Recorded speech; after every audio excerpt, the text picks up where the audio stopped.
अस्सलाम वालेकुम नाज़रीन, आप यूट्यूब चैनल देख रहे हैं। मैं इमरान खान हूँ। देखें, इमरान खान साहब की जो रिहाई है वो है पाकिस्तान का सबसे बड़ा मसला। यानी इस वक्त लोग ये समझते हैं कि पाकिस्तान के मसाइल का हल इमरान खान के पास है। वैसे भी वो पाकिस्तान के सबसे मकबूल सियासी लीडर हैं, तो लोग चाहते हैं कि वो बाहर आ जाएं। हर आदमी इसके बारे में बात कर रहा है, तो दो चीज़ें अभी बहुत ज़्यादा वायरल हो रही हैं और ये बातें जो है एस्टेब्लिशमेंट के प्लेटफॉर्म से बाहर आई हैं। ऐसा नहीं है कि इमरान खान साहब ने कोई दावा किया या उनके साथियों ने कोई दावा किया। हत्ता कि जो असद कैसर साहब हैं, जो नॉर्मली मुज़ाकरात के अंदर रहते हैं और जब भी कोई मुज़ाकरात की बात होती है तो इमरान खान साहब उनको फ्रंट लाइन पर रखते हैं, उन्होंने भी कह दिया कि इमरान खान साहब के अभी कोई मुज़ाकरात हो नहीं रहे या कुछ चीज़ों में तब्दीली आ नहीं रही या इमरान खान साहब की रिहाई के बारे में उनके पास कोई खबर नहीं है। वो ये कहते हैं कि हमने कौमी यकजहती के लिए अपने रवैये को फॉर द टाइम बीइंग इस हुकूमत के साथ तब्दील किया और उसका मतलब ये निकाला जा रहा है कि शायद कि मुज़ाकरात चल रहे हैं या कोई डील चल रही है या कोई बैकडोर चैनल कोई चीज़ें चल रही हैं। तो ऐसा कुछ नहीं है, ये ट्रक की बत्ती है। इससे पहले भी लोगों ने इसके बारे में बात की और अभी भी लोग इसके बारे में बात कर रहे हैं। पाकिस्तान तहरीक इंसाफ की लगभग जितनी भी अहम क़यादत है, उन सारों ने इस इम्कान को रद्द कर दिया है कि एस्टेब्लिशमेंट अपनी पॉलिसी बदलने जा रही है, हालात बेहतर होने जा रहे हैं या इमरान खान साहब की रिहाई की कोशिश की जा रही है। हाँ, एक खबर जो बहुत बड़ी खबर के तौर पे सामने आई, जिसमें नजम सेठी साहब ने, जुबैर अली खान साहब ने, मेरे एक दो दोस्त और हैं, उन्होंने भी ये खबर दी है। तो ये 4-5 लोगों की खबर है कि जेल के अंदर मुलाकात हुई थी इमरान खान साहब से, एक अहम शख्सियत की जो गैर सियासी है, और इमरान खान साहब से मदद मांगी गई थी कि सपोर्ट दी जाए इंडिया के खिलाफ। तो वो इमरान खान साहब ने सपोर्ट दे दी और वो बात वहीं खत्म हो गई। ना इमरान खान ने कोई डील मांगी, ना उन्हें कोई डील दी गई, बल्कि अगर कोई बात हुई भी तो इमरान खान साहब ने उस मौके पर, जितना मैं इमरान खान को जानता हूं, जिस वक्त उनके साथ इंडिया पे बात की जाएगी तो वो इतना कमजोर आदमी नहीं है कि उस वक्त अपनी रिहाई की बात करेगा, या जिस वक्त उससे कोई मदद मांगने के लिए जाएगा या उससे ये कहेगा कि पाकिस्तान की खातिर या इंडिया से इस वक्त लड़ाई की सूरत हाल है, तो अपने सोशल मीडिया को, अपने मीडिया को खुद अपना स्टेटमेंट जो है वो आप हमारे हक में दें। तो इमरान खान साहब जब वो मदद देंगे या बात करेंगे तो इतना कमजोर आदमी नहीं कि वो उस वक्त कहेगा जनाब मेरी रिहाई कर दें या कोई सियासी बात करेगा। वो इमरान खान की तबीयत भी ऐसी नहीं है, मुझे नहीं लगता उन्होंने ये बात की होगी।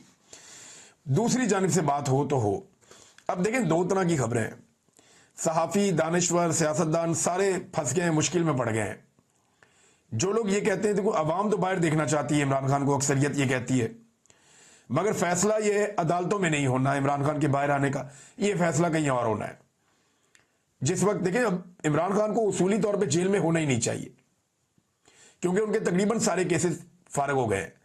अगर ये मामला अदालतों के होते तो 200 मुकदमात बनाकर आलमी रिकॉर्ड ना बनाया जाता। अदालतों का मामला ही नहीं है, मामला कहीं और हो रहा है। ये मिलिट्री एस्टेब्लिशमेंट का फैसला है कि इमरान खान साहब को जेल में रखना है। जिस वक्त मिलिट्री एस्टेब्लिशमेंट अदालतों के ऊपर से अपना दबाव और कंट्रोल हटा लेगी, इमरान खान साहब एक हफ्ते में बाहर आ जाएंगे, इससे ज्यादा टाइम लगेगा भी नहीं। अब जो लोग ये खबर देते हैं ना कि कोई बातचीत चल रही है या इमरान खान साहब की कोई मुलाकात हुई है, उन पर इल्जाम लग जाता है कि ये तहरीक को नाकाम बनाने की कोशिश कर रहे हैं, साजिश कर रहे हैं। तो क्या कोई इतनी बड़ी तहरीक का मोमेंटम बन चुका है जिसको नाकाम बनाने की साजिश हो रही है? तो देखें, इससे पहले 2 दफा मोमेंटम बना, 2 दफा तहरीक खराब हो गई, और हर मरतबा जब तहरीक का मोमेंटम बनता है तो उस वक्त ये खबर जरूर दी जाती है कि कहीं ना कहीं इमरान खान की रिहाई का कोई इम्कान पैदा हो गया या मुज़ाकरात चल रहे हैं या बातचीत हो रही है। तो उससे बज़ाहिर एक वजह यह भी होती है कि कुछ ना कुछ करके कुछ तहरीक को डाउन किया जाए। नंबर 2, जो लोग ये खबर दे रहे हैं कि ये ट्रक की बत्ती है बिल्कुल ही, तो उनके ऊपर इल्जाम ये लगा दिया जाता है ये चाहते ही नहीं है इमरान खान बाहर आए। तो वो वाली खबर देने वाले भी फंस जाते हैं और ये वाली खबर देने वाले भी फंस जाते हैं। देखिए, अगर रिहाई होनी है इमरान खान की तो मिलिट्री एस्टेब्लिशमेंट ने ये फैसला करना है कि वो दबाव बंद कर रहे हैं अदालतों पर और सिस्टम के ऊपर। अदरवाइज ऐसे तो इमरान खान साहब बाहर नहीं आते। फिर एक ही तरीका है कि कोई अवामी इनकलाब आ जाए, बहुत बड़ी तादाद में लोग निकल आए, लाखों लोग सड़कों पर हों और सड़कों पर फैसला कर दें और अपने लीडर को छुड़वा लें दबाव डाल के। एक तो तरीका ये हो सकता है, और दूसरा You can create ultra-realistic virtual influencers that wear your products, t-shirts, hats, jewelry. तरीका यह है कि अदालतों से छूट जाएं। अदालतों के ऊपर जितना दबाव है, जैसे उन्हें कंट्रोल किया जा रहा है, वहां से तो इस हालत में नहीं छूटते इमरान खान साहब, जब तक कि एस्टेब्लिशमेंट ये दबाव खत्म नहीं करती। अब सवाल यह है कि वो कौन से किरदार हैं जो नहीं चाहते कि इमरान खान साहब बाहर आए, या जिन्होंने ये फैसला करना है कि इमरान खान ने बाहर आना या नहीं आना। पहला किरदार तो खुद इमरान खान है। इमरान खान का अपना एक करैक्टर है और वो ये कहते हैं वो नवाज शरीफ नहीं बनना चाहते, यानी वो नवाज शरीफ की तरह बाहर नहीं आएंगे, वो अपने तरीके से बाहर आएंगे। अब ये सबसे बड़ी रुकावट है, क्योंकि नवाज शरीफ बना के ही इमरान खान को बाहर लाना चाहता है ये सिस्टम। इमरान खान ये नहीं चाह रहे। दूसरा इसके अंदर किरदार आ जाता है मिलिट्री एस्टेब्लिशमेंट का। अब मिलिट्री एस्टेब्लिशमेंट जो है वो एक ताकतवर और मकबूल लीडर इमरान खान का खुलेआम मुकाबला नहीं कर सकते और अपने मफादात के लिए इमरान खान साहब को खतरा समझते हैं। तो वो क्यों चाहेंगे कि इमरान खान साहब अपनी पूरी ताकत के साथ फुल स्विंग में बाहर आ जाएं। नंबर 3, सियासी अशराफिया। ये जो आपकी पीडीएम की जमातें हैं, स्टेटस को जो पुरानी जमातें चलती आ रही हैं, अब ये सारी जमातें क्यों चाहेंगी इमरान खान बाहर है? इनकी तो बकाई इसमें है इस वक्त कि मिलिट्री एस्टेब्लिशमेंट और इमरान खान की जंग चलती रहे, इमरान खान अंदर रहे, यही स्टेटस को ये जारी रहे, इसी तरह चीजें चलती रहे, इसी में इनकी बका है। इमरान खान के वजूद के साथ इनका सियासी वजूद नहीं चल सकता। नवाज शरीफ साहब की सियासी लाश पड़ी हुई है, उससे ताफुन उठ रहा है। हालात ये हो गए हैं कि नवाज शरीफ साहब ने जंग डिजाइन करने का दावा करवाया कि जंग मैंने डिजाइन की है। कई टाउट्स ने ये खबरें दे दी कि मियां साहब तो जनाब इस्लामाबाद में पता नहीं नक्शे बना रहे थे, क्या कर रहे थे, क्या कुछ कर रहे थे, 2 रातें जागते रहे और पता नहीं क्या कुछ करते रहे। हालांकि 5 दिन तक इनके मुंह से उफ तक नहीं निकली, बल्कि मोदी के खिलाफ या आरएसएस के खिलाफ या भारत की जो धमकियां उनके खिलाफ अभी तक इन्होंने एक लफ्ज नहीं बोला, नवाज शरीफ ने और इसके पूरे खानदान ने। तो मामला यह है कि जिन्होंने ये कहानियां सुनाई उनको ये नहीं नजर आ रहा कि जहां सेलिब्रेशन हो रही है वहां नवाज शरीफ हर जगह से गायब है। कहीं आपको नवाज शरीफ नजर ही नहीं आते। ना अखबारों के अंदर जो इश्तिहारात लगाए गए उसमें नवाज शरीफ गायब, जहां यौम तशक्कुर की तकरीब मनाई गई वहां पे भी नवाज शरीफ गायब। तो जहां पे जो चीज भी की है नवाज शरीफ ने, आप गौर करें, किसी जगह पे सेलिब्रेशन नहीं की। ये जो पाकिस्तान ने एक लड़ाई जीती है एयरफोर्स की, इसमें किसी जगह पे सेलिब्रेशन नहीं की नवाज शरीफ ने। वो बड़ी खामोशी के साथ रहे हैं, बस स्टेटमेंट जारी कर देते हैं, उसमें भी नरेंद्र मोदी का किसी किस्म का कोई हिस्सा नहीं होता। अब नाजरीन, पाकिस्तान की एस्टेब्लिशमेंट को बड़ा रिलीफ मिला है। ये जो मौजूदा हालात पैदा हुए ना, कौमी यकजहती पैदा हुई है, अवाम खड़ी हो गई अपनी फोर्सेस के साथ इंडिया के खिलाफ। तो अपनी फोर्सेस के साथ ही खड़े होना था, और कहां खड़े होना था उन्होंने। तो इसमें ना एस्टेब्लिशमेंट को बड़ा रिलीफ मिला है। 3 साल से एस्टेब्लिशमेंट इंतहाई गैर मकबूल थी और इनकी ऐसी तैसी हो गई थी अवाम के और उनके बीच में बहुत ज्यादा फासले बढ़ गए थे, वो कुछ हद तक कवर हुए। अब यहां पे जो है वो भारत के साथ जो मुठभेड़ है उसका फायदा हुआ। आर्मी चीफ गए मैच देखने के लिए, वहां हमने मनाजिर देखे, वो खुश हो रहे थे, मैच देख रहे थे आर्मी चीफ। डीजीआईएसपीआर जो है वो स्कूल में चले गए बच्चों के पास। अच्छा, एस्टेब्लिशमेंट ना इससे पहले भी गलत अंदाजे लगाकर फंस गई थी। 2022 में एस्टेब्लिशमेंट के गलत अंदाजों ने 3 साल तक उन्हें निकलने नहीं दिया इस दलदल से। और अब मुझे ऐसा लगता है कि एस्टेब्लिशमेंट एक मरतबा फिर गलत अंदाजे लगा रही है, और ये अंदाजा मैंने लगाया डीजीआईएसपीआर की बातचीत से। डीजीआईएसपीआर ने जो बात की है ना, उससे मुझे अंदाजा हो रहा है कि मामला थमेगा नहीं, मामला अभी आगे बढ़ेगा। वो कहते हैं जो कहते थे फौज अपना काम नहीं करती, उनसे सवाल करें फौज ने अपना काम किया या नहीं किया। फिर उन्होंने कहा कि बच्चों से बात करते हुए वो कह रहे थे, क्या आज आप उनको जिम्मेदार नहीं ठहराएंगे कि तुम कौन होते हो जो अफसरों और जवानों के खिलाफ बातें करते थे, मुल्क में होने वाली दहशतगर्दी के पीछे भारत है, फिर ये सारी बात की। लेकिन मुझे उनकी बात से अंदाजा हुआ कि अभी भी एस्टेब्लिशमेंट को बड़ा गुस्सा है, मिलिट्री एस्टेब्लिशमेंट को बड़ा गुस्सा है, और वो पाकिस्तान तहरीक इंसाफ से अभी तक उनका दिल भरा नहीं है। ये जो स्टेटमेंट है ना, इससे पहले तो वो शुक्रिया अदा कर चुके हैं पाकिस्तान तहरीक इंसाफ का या सोशल मीडिया के नौजवानों का, लेकिन अब एक और रुख दिया है। देखिए, मैं एक चीज क्लियर करना चाहता हूं डीजीएसपीआर साहब से कि जिन लोगों ने तनकीद की है ना, उन्होंने फौज की लड़ाई के ऊपर कोई तनकीद नहीं की। फौजी बॉर्डर पे खड़े हो इसके ऊपर कभी तनकीद नहीं की। फौजी अपनी फौजी ट्रेनिंग कर रहे हो इसके ऊपर कभी तनकीद नहीं की। फौजी क़यादत जो है वो जंग की तरबियत कर रही हो या जंग के मैदान में हो या जंग के हवाले से प्लानिंग कर रही हो, मनसूबाबंदी कर रही हो, जंगी दिफाई तैयारियां कर रही हो, मशकें हो रही हो, उसके ऊपर कभी तनकीद नहीं की। तनकीद ये आपका असल काम है, इस पर तनकीद हो ही नहीं सकती, कोई करता ही नहीं है। तनकीद होती है जब 4 मरतबा मार्शल लॉ लगाया जाता है। तनकीद होती है जब मिलिट्री एस्टेब्लिशमेंट हुकूमतें बनाती है और हुकूमतें गिराती है, जो इनका काम नहीं है। मीडिया और अदलिया और पार्लिमान को जब कंट्रोल किया जाता है तब तनकीद होती है। जब जबरी तौर पे इंसानों को लापता किया जाता है तो तनकीद होती है। जब अवामी मैंडेट की तौहीन की जाती है तो तनकीद होती है। जब आइन की धज्जियां उड़ाई जाती हैं, बार बार उड़ाई जाती हैं, वक्त पे इलेक्शन भी नहीं करवाया जाता, तब तनकीद होती है। जब अपने हलफ से बेवफाई की जाती है तो इन बातों पर तनकीद बिल्कुल दुरुस्त है, अच्छी है। ये तनकीद जो जायज़ है वो होनी चाहिए। और जब भी कोई भी इदारा अपनी आईनी हुदूद से तजावुज़ करे तो उसका मुहासबा ज़रूर होना चाहिए।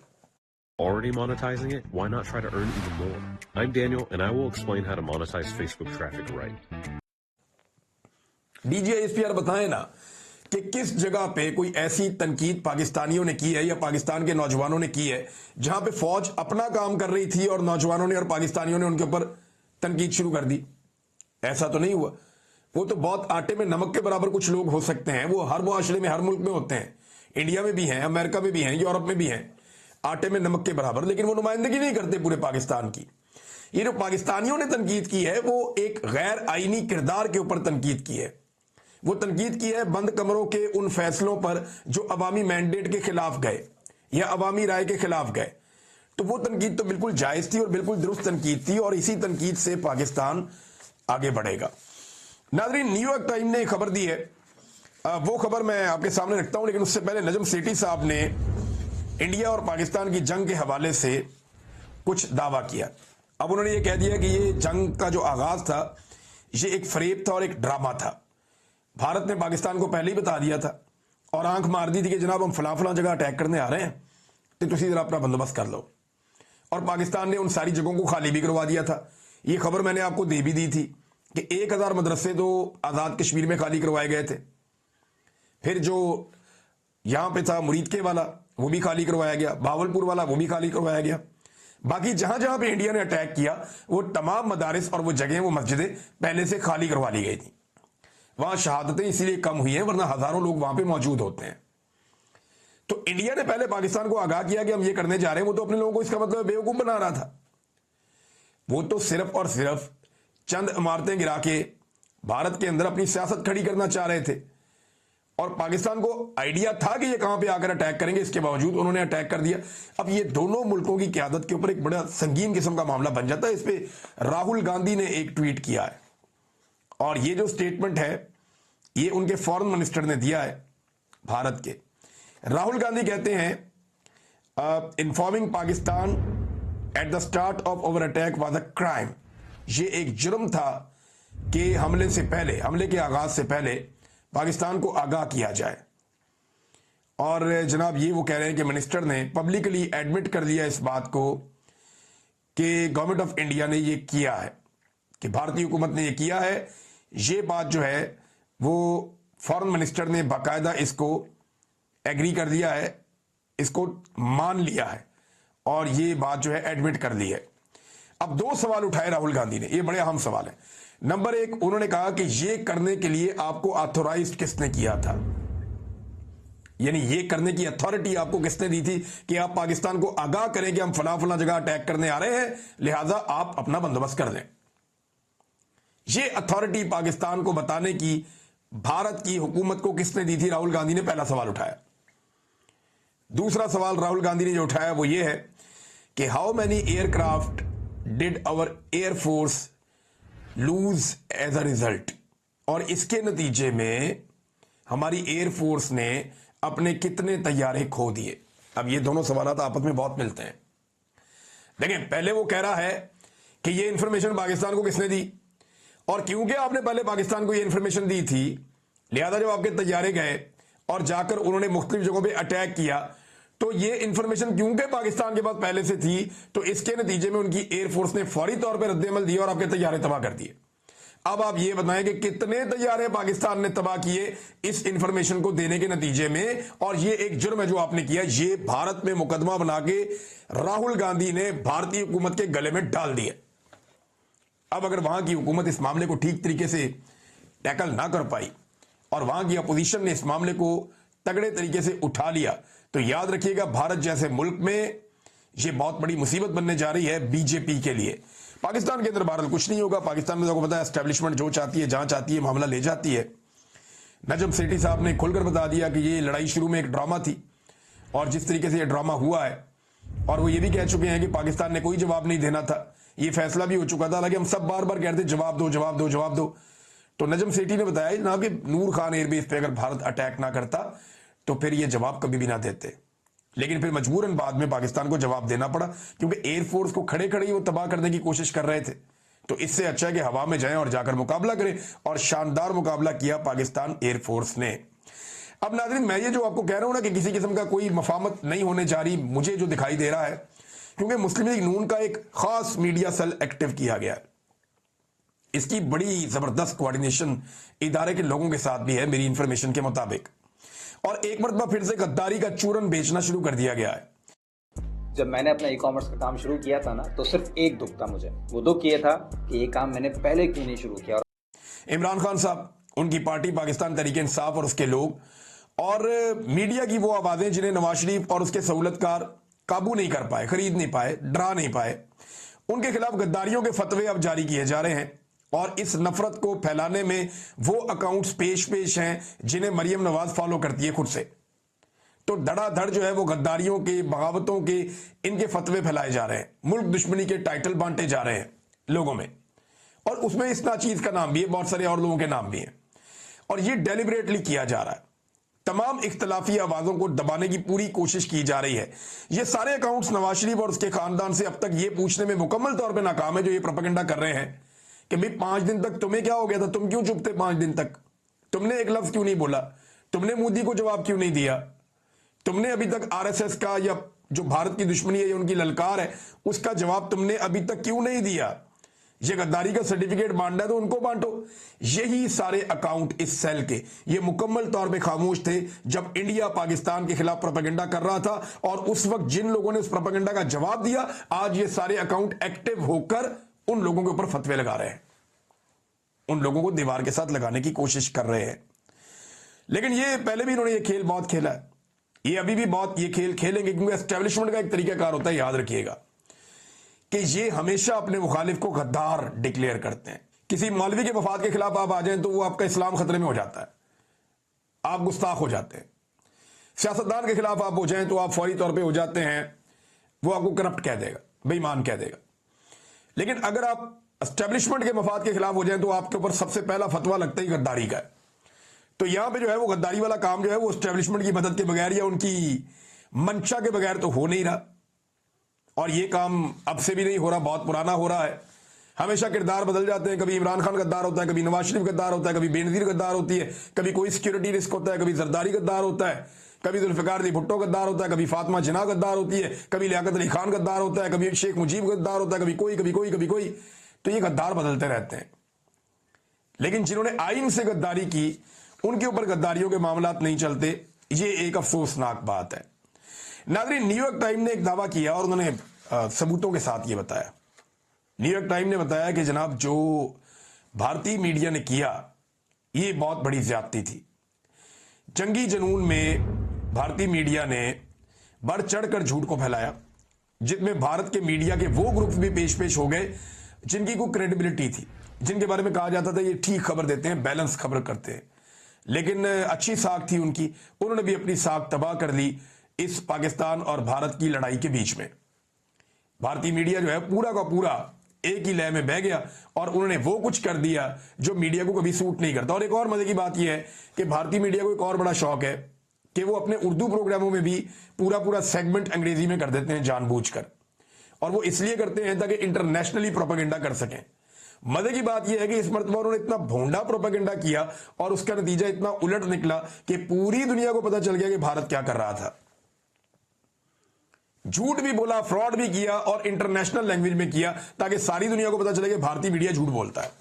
आज भारतीय मीडिया के ऊपर पूरी दुनिया में थू थू हो रही है। पाकिस्तान के मीडिया के अंदर भी बहुत सारे अजीबोगरीब किस्म के कैरेक्टर थे, बहुत सारे टाउट्स ने बड़ी अजीब अजीब चीजें की हैं, बहुत सारे रंगरूट यहां पे हमने देखे पाकिस्तान के मीडिया में, ऐसे ऐसे अजीबोगरीब जमीन आसमान के दावे मिला दिए, कलाबे मिला दिए, लेकिन उनकी तादाद कम है, शुक्र है अल्लाह का। पाकिस्तान के मीडिया ने जो है, स्पेशली जो सोशल मीडिया है, उसने रिस्पॉन्सिबिलिटी का सबूत दिया है और उस तरह की हरकतें नहीं की जैसी हरकतें भारतीय मीडिया ने की है। भारत के मुकाबले में पाकिस्तान ने अपनी टीम बना दी है नाजरीन, और उसमें बिलावल की क़यादत में कुछ पार्लियामेंटेरियंस को, कुछ ऐसे लोगों को जो सियासतदानों ने इकट्ठा किया है, खुरम दस्तगीर हैं, एक दो लोग और हैं, इनर बानी खर हैं, इन लोगों को इकट्ठा किया कि ये जाएंगे और जाके दुनिया के ममालिक में बातचीत करेंगे और पाकिस्तान और भारत की जो मुठभेड़ हुई है इस बारे में दुनिया को आगाह करेंगे, पाकिस्तान का मुकदमा लड़ेंगे। बिलावल का तजुर्बा कम है, लेकिन कुछ तजुर्बाकार लोग इनके साथ हैं, उम्मीद करते हैं कि बिलावल लड़ सकेंगे। बिलावल ने कहा जी मैं बड़ी खुशी के साथ ये करने जाऊंगा। तो अब बिलावल का जो है वो वर्ल्ड टूर शुरू होता है, वो दुनिया में जाएंगे और जाकर बताएंगे दुनिया को कि पाकिस्तान और भारत के बीच में क्या चल रहा है और पाकिस्तान का इस पे मौकिफ क्या है। हैरतअंगेज तौर पे अपोजिशन का कोई बंदा शामिल नहीं किया गया, जबकि भारत ने जो कमेटी बनाई उसमें अपोजिशन के लोगों को ज्यादा शामिल किया गया है। लेकिन यहां पे जो एस्टेब्लिशमेंट है वो अपोजिशन को समझती नहीं कुछ, या यहां की हुकूमत जो है वो अपोजिशन को दीवार के साथ लगाना ही अपनी ड्यूटी समझती है। जो कौमी काम है उसके अंदर तो अपोजिशन को शामिल कर दे। अपोजिशन का तो सारों का नाम ही ईसीएल में है, कौन जाएगा और जाकर कौन मुकदमा लड़ेगा पाकिस्तान का बैनुल अक़वामी सतह पे। तो हुकूमत ने यह जिम्मेदारी भी अपने पास ही रखी है। नादरीन, जाते जाते एक और बहुत बड़ी खबर है, और यह खबर यह है कि डोनाल्ड ट्रंप ने दुनिया की तारीख का सबसे बड़ा सौदा मार दिया है। तारीख बदल दी डोनाल्ड ट्रंप ने। 3 मुल्कों का दौरा किया और वहां से 3,320 अरब डॉलर्स के मुआहदे करके एक हफ्ते में निकल लिए। इतना तो आज तक नहीं हुआ। दुनिया के बड़े बड़े फातहीन ने बड़ी बड़ी जंगें लड़ी और इतना माल नहीं बना सके। आज तक तारीख में कोई हुक्मरान इतनी जल्दी इतना माल लपेट के अपने मुल्क में ले जाने का सौदा नहीं कर सका। ये ऐसा नहीं है कि अमेरिका में चला गया, लेकिन अगर इससे आधा भी हो गया तो ये अमेरिका की बहुत बड़ी कामयाबी होगी। और इतना पैसा अगर ये अरब के रेगिस्तानों से पहुंच जाता है अमेरिका में इन्वेस्टमेंट के तौर पे, तो याद रखिएगा फिर अमेरिका काबू नहीं आता, इसकी इकोनॉमी को बहुत सपोर्ट मिल जाएगी और डोनाल्ड ट्रंप का ये बहुत बड़ा कारनामा बड़े लंबे अरसे तक फिर याद रखा जाएगा। लेकिन इन तीनों मुसलमान मुल्कों ने फलस्तीन की बात जरूर की और डोनाल्ड ट्रंप ने अब कुछ पॉजिटिव 1-2 स्टेटमेंट दिए हैं। लेकिन इस बीच में भी गुज़िश्ता 24-36 घंटों में जो इतला आई है 250 मजीद फलस्तीनी शहीद हो गए हैं। वहां ग़िज़ा की किल्लत है, लोग भूखे हैं, परेशान हैं और दुनिया उनके बारे में अभी तक कुछ नहीं कर पा रही। लगातार कत्लेआम हो रहा है। अब तक के लिए इतनी, अपना ख्याल रखिएगा, अपने चैनल का भी। अल्लाह हाफ़िज़।